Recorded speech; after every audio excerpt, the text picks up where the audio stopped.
Hello students, so now we have to discuss third method, the expenditure method. Okay, तो इसका जो formula है वो है वो NNP/FC with respect to FC किसके बराबर होता है GDP with respect to MP market price minus का डेप्रिसिएशन प्लस NFIA माइनस के NIT। ठीक है, तो ये तो एक्सपेंडिचर का मेथड है। अब इसको आगे समझते हैं ये है कैसे, सॉल्व कैसे होगा ये। ठीक है, तो अब क्या है इसमें, सबसे पहले क्या करते हैं, इसमें जीडीपी निकालते हैं। जीडीपी ग्रॉस डोमेस्टिक प्रोडक्ट निकालते हैं with respect to market price के अकॉर्डिंगली। ठीक है, तो सबसे पहले इसमें क्या करते हैं, अब जीडीपी के अंदर क्या क्या आता है वो देखते हैं, समझते हैं। जैसे पहले आएगा प्राइवेट फाइनल कंजप्शन एक्सपेंडिचर। ठीक है, इसमें ये इसकी शॉर्ट फॉर्म है PFC बोलते हैं। ठीक है, फिर क्या आता है जीडीपी के अंदर क्या आता है, government final consumption expenditure GFC। फिर ये होगा, फिर क्या होगा इसमें ग्रॉस डोमेस्टिक कैपिटल फॉर्मेशन। ठीक है, ये सब आपको न्यूमेरिकल में दे रखा होगा, क्वेश्चन में दे रखा होगा। ठीक है, उसके अकॉर्डिंगली हम इसको सॉल्व करेंगे। अब GDCF है, इसके भी दो पार्ट्स हैं। ठीक है, पहला क्या आता है ग्रॉस फिक्स्ड कैपिटल फॉर्मेशन, एक तो ये हो गया। ठीक है, और इसमें क्या जुड़ता है आगे GDCF में चेंज इन स्टॉक आता है, और इसमें क्या करेंगे चेंज इन स्टॉक कैसे निकलता है, closing stock minus opening stock, ऐसे करके निकलता है। ठीक है, अब सपोज करो आपको GDCF नहीं दे रखा। ठीक है, तो आपको क्वेश्चन में तो ग्रॉस फिक्स्ड कैपिटल फॉर्मेशन दे रखा होगा या क्लोजिंग स्टॉक दे रखे होंगे या ओपनिंग स्टॉक दे रखे होंगे, ऐसे करके हम करेंगे। और जीडीपी में क्या आता है, और नेट एक्सपोर्ट भी आता है। एक्सपोर्ट और नेट एक्सपोर्ट कैसे निकालते हैं, एक्सपोर्ट माइनस के इंपोर्ट। अब इसमें एक्सपोर्ट माइनस के इंपोर्ट, इसको शॉर्ट में बोलते हैं एक्स माइनस के एम। ठीक है, वो मैंने ले लिया, इसको एग्ज्यूम कर लिया। ठीक है, तो होपफुली आपको समझ आ गया होगा, इतना मैंने समझा है। ठीक है, अब हम क्या करते हैं, क्वेश्चन की तरफ बढ़ते हैं। तो अब सीधी सी बात है, अब क्वेश्चन ये न्यूमेरिकल वाला। ठीक है, तो हम अब इसको सॉल्व करेंगे। तो क्वेश्चन आपको दे रखा है, तो अब हमें सबसे पहले एक्सपेंडिचर मेथड में क्या निकालने के लिए क्या करते हैं, पहले जीडीपी मैंने बताया था निकालते हैं। तो ये देखो हमें क्या क्या चीजें गिवन है इसमें। ठीक है, तो सबसे पहले देखते हैं PFC दे रखा है हमें, ये प्राइवेट फाइनेंस कंजप्शन एक्सपेंडिचर दे रखा है, तो कितना 100। ठीक है, अब ये रहा 100। अब GFCE, ठीक है, ये कितना दे रखा है, 200 दे रखा है। चलो ये भी मिल गया हमें। GDCF दे रखा है वही। अब नेट एक्सपोर्ट तो दे नहीं रखा हमें, तो मैंने बताया था ना नेट एक्सपोर्ट कैसे निकालते हैं, एक्सपोर्ट माइनस के इंपोर्ट। तो भैया ये रहा एक्सपोर्ट, ये रहा इंपोर्ट, ये रहा, तो इसमें से इसको माइनस करा देंगे। ठीक है, तो ये मिल गया हमें, बस यही है, सारे मिल गए। अब क्या करेंगे, सबको जोड़ देते हैं। तो कैसे करते हैं, सोल्यूशन डालते हैं देखो। ठीक है, सबसे पहले जीडीपी निकालेंगे हम लोग, जीडीपी। ठीक है, with respect to market price. तो सबसे पहले ये जुड़ेगा भाई PFCE। ठीक है, प्लस GFCE। ठीक है, ये जोड़ा, फिर क्या जुड़ेगा GDCF। ठीक है, फिर नेट एक्सपोर्ट कैसे करते हैं, एक्सपोर्ट माइनस के इंपोर्ट।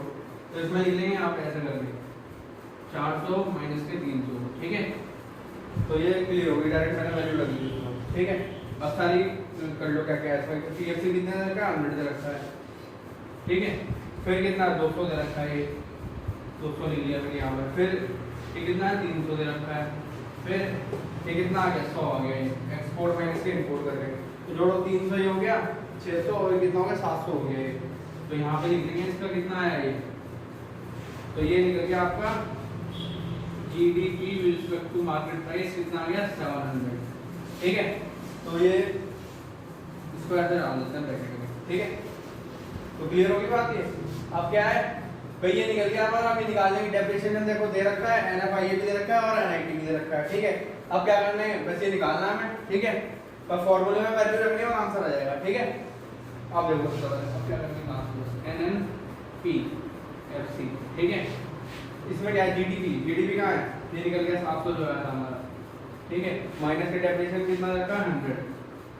ठीक है, प्लस के NFIA कितना है, 100 माइनस के 100। ठीक है, ये करेगा आपस में प्लस माइनस कर जाता है, इसमें से तो माइनस कराया, कितना आ गया 600। तो NNPFC कितना आ गया, 600। तो इसका हो गया आंसर। ठीक है, तो कोई आपको समझ आ गया होगा। तो अब इसका क्या करेंगे, न्यूमेरिकल का सेकंड पार्ट करेंगे। ठीक है, जो थोड़ा डिफिकल्ट न्यूमेरिकल है, ये थोड़ा टिपिकल न्यूमेरिकल है। ठीक है, एक्सपेंडिचर मेथड का, तो इसको समझेंगे कि कैसे करेंगे। ठीक है, तो अब देखते हैं, सीधी सी बात है, ये हमारा क्वेश्चन है। ठीक है, तो तो अब सीधी सी बात है, ये अब देखेंगे हमारे पास क्या क्या चीजें गिवन है। अब जीडीपी निकालना है, ठीक है। तो सबसे पहले मैंने बताया था एक्सपेंडिचर मेथड में जीडीपी निकालते हैं। तो जब जीडीपी निकालेंगे तो ये चीज देखनी पड़ती है हमारे पास, ये जो चार चीज है इसमें से क्या क्या गिवन है हमारे पास, ठीक है। तो सबसे पहले देखो ये पीएफसी दे रखा है, दे रखा है भाई, ठीक है। अब जीएफसी दे रखा है, दे रखा है भाई, ठीक है। जीडीसीएफ दे रखा है, नहीं भाई ये नहीं दे रखा। इसकी जगह क्या दे रखा है, नेट फिक्स कैपिटल फॉर्मेशन दे रखा है, ठीक है। तो अब यहाँ फंस गई गाड़ी, ठीक है। और नेट एक्सपोर्ट में देखो क्या क्या क्या है हमारे पास, एक्सपोर्ट इंपोर्ट देखते हैं, तो वो तो निकालने की सीधी सी बात है, एक्सपोर्ट माइनस इंपोर्ट करके, ठीक है। अब पंगा पड़ता है जीडीसीएफ कैसे करेंगे, ठीक है। तो इसको समझ लेते हैं भाई। जीडीसीएफ के लिए मैंने बताया था जब ये नहीं होगा तो इन दोनों में से कुछ होगा। अब देखते हैं इन दोनों में से कुछ है, क्लोजिंग ओपनिंग है हमारे पास, लेकिन ग्रॉस फिक्स कैपिटल फॉर्मेशन की क्या दे रखा है, नेट फिक्स कैपिटल फॉर्मेशन दे रखा है, 500 दे रखा है वो, ठीक है। तो इसको देखना है कि कैसे लाएंगे इसको, ठीक है। तो अब ये समझ लो कि जब भाई ग्रॉस से नेट में जाते हैं ना, ठीक है, तो डेप्रिसिएशन प्लस हो जाता है उसमें, ठीक है। इसमें जुड़ेगा, इसमें जुड़ जाएगा। अब मैं बताता हूँ कैसे करेंगे, ठीक है। तो यहाँ सोल्यूशन डालते हैं सबसे पहले, ठीक है। तो जीडीसीएफ, ठीक है। तो इसको कैसे, क्या है, ग्रॉस फिक्स कैपिटल फॉर्मेशन, इसको भी आने देते हैं। और क्या जुड़ता है इसमें, चेंज स्टॉक जुड़ता है, ठीक है। Closing stock minus opening stock, तो इसको जोड़ने के पहले आप बीच में लगाओ प्लस, ठीक है। तो क्या है, क्लोजिंग कितना है 300, तो 300 लिख लो भैया, फिर माइनस के 200, ठीक है। ये हो गया। अब मैंने बताया था कि भाई जीडीसीएफ है, ठीक है। अब जब हमें क्या रखा है, नेट फिक्स कैपिटल फॉर्मेशन दे रखा है। हमारा बताया था जब ग्रॉस से नेट में जाते हैं तो क्या करते हैं, 100 जोड़ते हैं उसमें, ठीक है। डेप्रिसिएशन जोड़ते हैं मतलब, ठीक है। तो अब क्या करेंगे, ये 500 में 100 जोड़ देंगे हम। देखो भाई 500 प्लस 100, ठीक है। या आप अपने कहीं उसमें लिख भी सकते हैं, कॉपी के ऊपर लिख लो मार्जिन में कि भाई जब ग्रॉस से नेट में जाते हैं तो डेप्रिसिएशन प्लस होता है, ठीक है। समझ गए बात। अब देखो कैसे करेंगे आगे, इसको सॉल्व कर लेंगे। यहाँ ये कितना आ गया 600, ठीक है। अब 300 माइनस 200 कितना होता है भाई, 100, ठीक है। यहाँ जोड़ दो, ये आ गया 700 आ गया। तो जीडीसीएफ आ गया बस हमारे पास। अब जीडीसीएफ निकल गया, अब यहाँ से जीडीपी निकाल लेंगे, सारे मिल गए हमें, ठीक है ना। तो सबसे पहले लिख देते हैं GDP with respect to MP, ठीक है। तो ये है हमारे पास, ठीक है ना। तो ये 100 लिख लो, फिर जीएफसी भी दे रखा है, कितना है भाई 200। जीडीसीएफ निकाला था, 700 निकाला था, ठीक है। और क्या है, नेट एक्सपोर्ट दे रखा है भाई, क्लोजिंग माइनस वो एक्सपोर्ट माइनस इंपोर्ट, ठीक है। तो कितना आ जाएगा भाई, वहां से कर लेंगे, यहीं से कर लेते हैं इसको, 400 माइनस 300, ठीक है ना। तो कितना हो गया, 100 हो गया भाई। तो ठीक है, सॉल्व कर लेंगे, कितना हो, 300 हो गया। 300 में 700 जोड़ो भाई, कितना 1000, और 100 तो कितना 1100 को 50 कर गया जी यहाँ पर, चढ़ाओ भाई, ठीक है। तो ये हो गया। अब निकल गया GDP with respect to MP, निकल गया कितना है भाई, ये आगे 1100, ठीक है। अब क्या करेंगे, इसके बाद निकालना, अब ये यहाँ तक आ गए हम, ठीक है। अब देखो क्वेश्चन में डेप्रिसिएशन दे रखा है, भाई ये ना, एनएफआईए भी दे रखा है और एनआईटी भी दे रखा है, क्वेश्चन सॉल्व, ठीक है। इजीली आप कर सकते हैं, सीधी सी बात है, इतना कोई डिफिकल्टी नहीं है इसमें, ठीक है ना। बस ये है कि मेन बात है समझने के ऊपर, आपको समझ आ जाएगा, अपने आप पढ़ लोगे, फॉर्मूले आप करने बहुत जरूरी होते हैं, ठीक है। तीनों जो मेथड मैंने अब तक कराया ना, इनकम मेथड ले लो, ठीक है, एक्सपेंडिचर ले लो या वैल्यू एडिशन, इसमें फॉर्मूले जरूरी है, ठीक है। और समझना जरूरी क्वेश्चन में क्या चीज गिवन है उसको कैसे निकालना है आगे, ठीक है। तो अब ये देखो सीधी सी बात है, एनएनपीएफ से निकाल लेंगे। तो अब यहाँ पे कर लेते हैं सॉल्व, एनएनपीएफसी, ठीक है। तो अब इसमें क्या करना पड़ेगा, 1100 दे रखा है ये जीडीपी, और माइनस डेप्रिसिएशन कितना है 100, एनएफआईए कहाँ है भाई, और ये रहा, ठीक है। तो जोड़ो भाई 100, एनआईटी दे रखा है, ये रहा भाई 100 दे रखा है एनआईटी, तो माइनस 9 कितना आ गया भाई, निकल गया 1000। एनएनपीएफसी कितना आ गया 1000, बस ये हो गया सोल्यूशन हमारा, ठीक है। होपफुली आपको समझ आ गया हो, ठीक है। मैंने हार्ड न्यूमेरिकल भी करा दिया इसका, ठीक है। अब हम आगे प्रोसीड, ठीक है। अब आगे पढ़ना है हमें थ्योरेटिकल पार्ट पढ़ना है नेशनल इनकम का, ठीक है। तो इसको समझते हैं क्या है। अब देखो अब सबसे पहले आता है national income and current price को लेके, ठीक है। अभी हमने क्या देखा था, न्यूमेरिकल पार्ट करे थे अभी तक हमने, ठीक है ना, तीनों मेथड के कर लिए थे न्यूमेरिकल पार्ट। अब क्या देखना है, नेशनल इनकम देखना है करंट प्राइस पे, ठीक है। ये भी क्या होता है आपका 4 नंबर में आता है, ये पूरा टॉपिक मैं आपको समझाऊंगा ना, ये 4 नंबर में आता है, लिख लेते हैं इसको यहाँ पर, कितना नंबर आता है पेपर में, ये पूछ लेते हैं 4 नंबर में आता है, ठीक है। अब वो जो न्यूमेरिकल जो 3 कराए थे इससे पहले वाली वीडियो में, ठीक है ना, तो वो क्या है, वो बहुत इंपॉर्टेंट है, वो भी पेपर में आएंगे तो वो समझना बहुत जरूरी है, और ये पार्ट भी समझना बहुत जरूरी है, तो इसको समझना है सबसे पहले। नेशनल इनकम एंड कहाँ पे, करंट प्राइस पे, इसको लिख लेते हैं एट करंट प्राइस, ठीक है। आप ऐसा भी कर सकते हैं, आप वीडियो स्टॉप करके ना ये सब नोट डाउन कर सकते हैं, ठीक है ना। आप समझते हो नेशनल इनकम करंट प्राइस पे ये क्या है, it is the money value होती है किसी भी गुड्स एंड सर्विसेज की, ठीक है, जो प्रोड्यूस करता है 1 साल के अंदर, हम वो पूरा डेटा लेते हैं उस हिसाब से, ठीक है ना। और जो मेजर होते हैं प्राइस का, करंट ईयर का प्राइस होता है इसका, ठीक है, जो करंट ईयर का प्राइस चलेगा हमारा, ठीक है, ये है वो। अब इसका एक छोटा सा एग्जांपल भी है इसमें, ठीक है, जैसे एक प्रोडक्शन प्राइस ले लेते हैं कुछ भी, जैसे सपोज करो कोई भी कंपनी है वो 1000 यूनिट बना रही है किसी एक सामान के, गुड्स के, ठीक है, और उनका दाम लगती है वो एक सामान का कितना 10 रुपए के हिसाब से, तो इनकम कितनी हो जाएगी उससे, उसकी मल्टीप्लाई हो जाएगी, सीधी सी बात है, जितना प्रोड्यूस करा उसका दाम सेट करेंगे, ठीक है, और उसकी इनकम निकल जाएगी ऐसे करके, ठीक है। और इसको हम एक शब्द और बोलते हैं, इसके नॉमिनल नेशनल इनकम होती है टुडेस प्राइस की, ठीक है ना, जो आज का प्राइस हुआ ये बोलते हैं। तो ये आपको समझ आ गया होगा, ठीक है। तो अब ये क्या है, अब सेकंड पढ़ते हैं, इसका जो दूसरा पार्ट है नेशनल इनकम जो होती है कांस्टेंट प्राइस पर रहेगी, प्राइस कैसा रहेगा, सेम रहेगा थ्रू आउट द ईयर, ठीक है। ये कैसे भी ले सकते हैं, 10 साल सेम रह रहा, 5 साल सेम रह रहा है, 2 साल सेम रह रहा है, वैसे, ठीक है ना। इसका एग्जांपल ले सकते हैं जैसे मैगी है, ठीक है, तो ये सब करके। अब ये मनी वैल्यू होती है किसी गुड्स एंड सर्विसेज जो प्रोड्यूस करते हैं 1 साल के अंदर, ठीक है ना। ये कैसे मेजर करा जाता है, कांस्टेंट प्राइस का दाम सेम रहेगा, ठीक है ना, करंट प्राइस नहीं, मतलब दाम सेम रखते हैं, दैट इज द प्राइस होता है बेस ईयर का, ठीक है, ये समझते हैं। अब ये भी ऐसे ही है, अब सपोज करो कोई प्रोडक्शन प्राइस ले लेते हैं, यूनिट उसकी किसी ने कंपनी ने बनाया 10,000 यूनिट बनाया किसी सामान के, गुड्स को ले लेते हैं, ठीक है ना, गुड्स को कैसे भी हो सकते हैं गुड्स, और उसका वो दाम सेट करते हैं 5 रुपये के हिसाब से, तो इनका क्या हो जाएगा, उसको मल्टीप्लाई कराते हैं, सिंपल सा है, ठीक है, तो कितना आ जाएगा, 50,000 आ जाएगी। अब बेस ईयर का मतलब क्या होता है, जो जिस ईयर में क्या होता है, कोई भी नेचुरल क्लैमिटी नहीं आती ना, जैसे अर्थक्वेक हो गया, फ्लड हो गया, साइक्लोन हो गया, तो उसे क्या कहते हैं, बेस ईयर बोलते हैं उसे। अब बेस ईयर हमारा एक ही है, वो समझ लो कौन सा है, यहाँ पे लिख देते हैं, ये होता है आपका बेस ईयर, जिसको हम लेते हैं, ठीक है, 1990 से कितना 2000, ये क्या है, एक ही बेस ईयर था हमारा जो था, जिसमें कोई नेचुरल क्लैमिटी नहीं आई थी, ठीक है। तो ये आपको समझ आ गया होगा। अब क्या देखते हैं, प्राइस इंडेक्स क्या है, ये इसको समझ लेते हैं, ये इंपॉर्टेंट है, ये पूरा ही इंपॉर्टेंट है। ये इंडेक्स है जिसमें जो करता है, जो which show the change level आता है किसी प्राइस का, ठीक है, किसी जो प्राइस है उसकी जो चेंज लेवल होगा उसका प्राइस का, ठीक है, इन टू अलग अलग 2 साल के अलग अलग इंटरवल पे, ठीक है ना, इन टू डिफरेंट ईयर्स में, ठीक है। और प्राइस इंडेक्स का फॉर्मूला है national income current price upon में national income of base year, ठीक है, इससे मल्टीप्लाई कराते हैं 100, ठीक है, तो हम कैलकुलेट कर सकते हैं। जैसे ऊपर वाला एग्जांपल ले लेते हैं, जैसे नेशनल इनकम लेते हैं, करंट ईयर का ले लो, जैसे क्या है भाई, ये है 1 लाख, ठीक है, तो कॉल कर लेते हैं हम,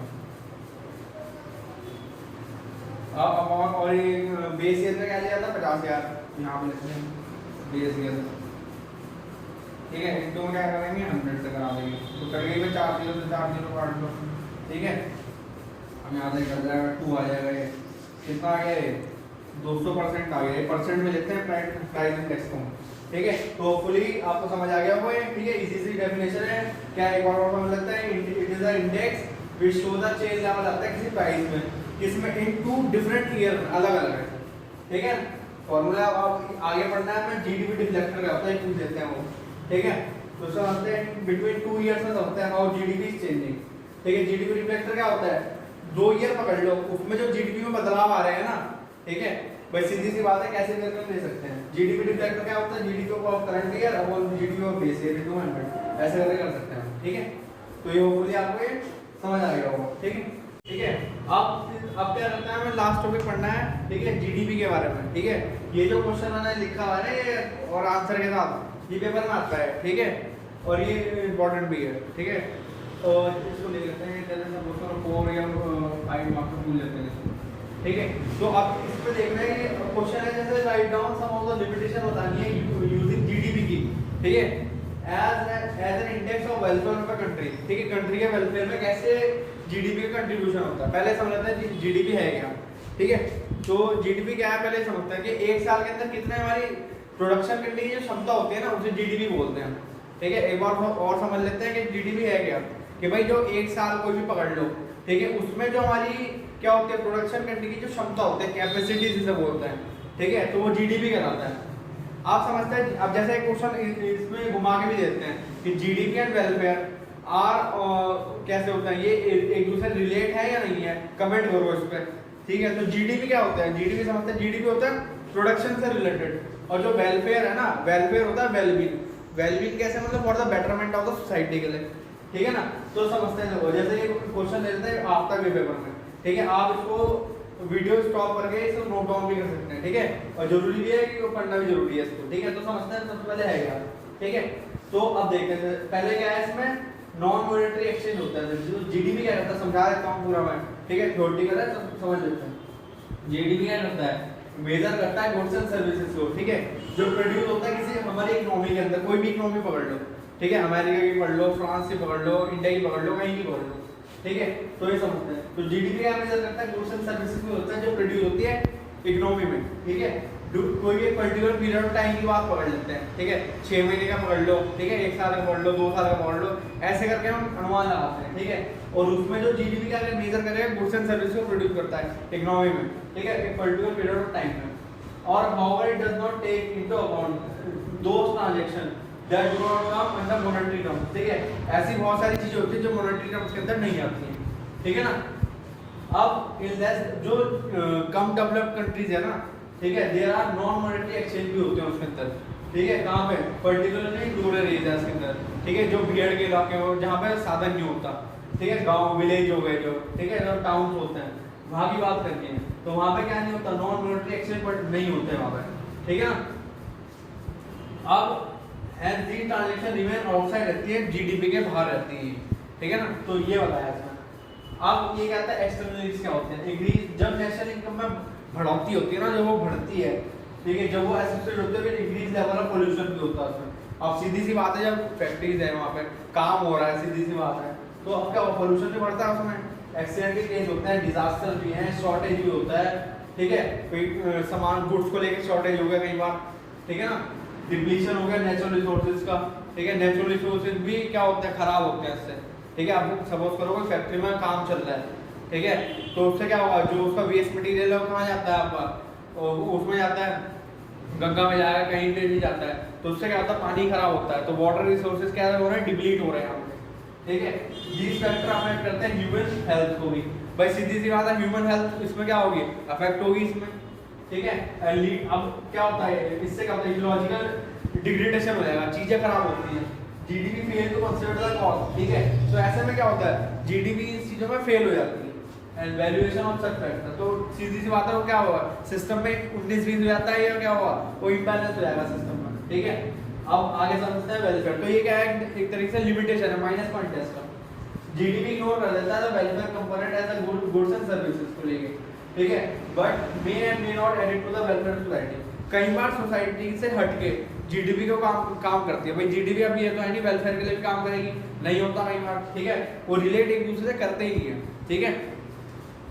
फॉर एग्जांपल द प्रोडक्शन होता है गुड्स का, जैसे लाइक गन्स हैं, अब वहाँ पे गन्स है, नार्कोटिक ड्रग्स है, हाई एंड लग्जरी गुड्स, ठीक है, इंक्रीज द मॉनेटरी वैल्यू बढ़ाते हैं किसी प्रोडक्शन की, प्रोडक्शन बढ़ रहा है उससे, ठीक है, but they do not add to the welfare, लेकिन उससे वेलफेयर का कोई मतलब नहीं है। वेलफेयर का मतलब क्या बताया था, वो तो होता है बेटरमेंट ऑफ सोसाइटी, जो हम खुद करते हैं, ठीक है, उससे जीडीपी का कोई लेन देन नहीं है, जीडीपी का काम है प्रोडक्शन बढ़ाना, ठीक है ना, but they do not add to the welfare of resorted population में उसका कोई वो नहीं है, ठीक है, लेना दे रहा है जीडीपी का अगर हम बात करें, ठीक है ना।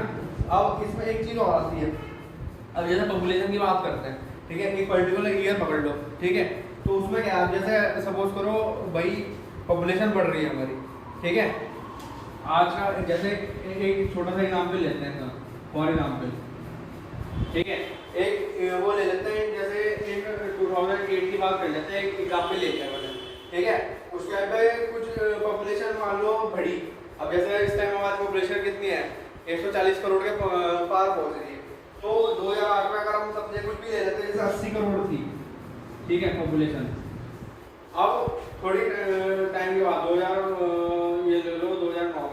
ठीक है, पॉपुलेशन बढ़ी कुछ सपोज करो 90 करोड़ हो गई वो, ठीक है, मतलब कि 10 करोड़ का ऐड अप हो गई, ऐड हो गई वो, ठीक है, तो पॉपुलेशन तो बढ़ गई लेकिन जीडीपी का कोई कंट्रीब्यूशन नहीं है उसमें, ठीक है, तो ये इसमें बताया गया मैंने। तो बस अब ये तो आप इसको आप वीडियो स्टॉप करके नोट डाउन कर सकते हैं, ठीक है ना, और सीधी सी बात है ये इसमें सारे टॉपिक कवर करा दिए मैंने, ठीक है। तो ये अब देखिए ये चैप्टर तो फिनिश हो गया, तो हम नेक्स्ट चैप्टर डिस्कस करेंगे अगली वाली वीडियो। अच्छी लगे तो इसको लाइक करना, सब्सक्राइब करना और उसको शेयर भी करना।